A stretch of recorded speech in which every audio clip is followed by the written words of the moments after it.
കേരളത്തിലെ ഓരോ ജില്ലയിലും കുഞ്ഞുങ്ങളെ ഇയാൾ ജനിപ്പിച്ചിട്ട് പോവുക. ഓരോ അച്ഛൻ പ്രായം ചെന്ന, അമ്മ പ്രായം ചെന്ന ആങ്ങളമാരില്ലാത്ത വീടുകളിൽ ഇയാൾ കയറും. ഇയാൾ പറയുന്നത് ഇയാളാണ് സിനിമാടൻ ജയന്റെ മോൻ എന്നൊക്കെ പറഞ്ഞ് അവിടെയൊക്കെ പറഞ്ഞ് അമ്പിളിയുടെ വീട്ടിലൊക്കെ പറഞ്ഞാണ് അവരമ്മയൊക്കെ പറഞ്ഞു. മോനെ ഞങ്ങളുടെയൊക്കെ പറഞ്ഞ് സിനിമാടൻ ജയൻ വന്ന മറ്റേ സീരിയലിലൊക്കെ ഒരു 2-3 ആർട്ടിസ്റ്റിനൊക്കെ ഞാൻ പരിചയപ്പെടുത്തി. ഞങ്ങളുടെയൊക്കെ പറഞ്ഞു ചേട്ടാ സിനിമാടൻ ജയൻ വന്ന, പക്ഷെ ചേട്ടനെ കാണുമ്പോൾ ഞങ്ങൾക്ക് ചിരി വരുന്ന കാര്യം അയാൾക്ക് ജയന്റെ ഒരു ലുക്കും ഇല്ല.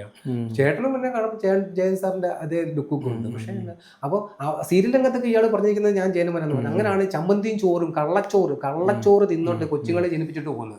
അങ്ങനെയാണെങ്കിൽ ഈ പെങ്കൊച്ച് എന്തുകൊണ്ട് അതിനെതിരെ നാണക്കേട് ഉണ്ടാക്കുന്നില്ല?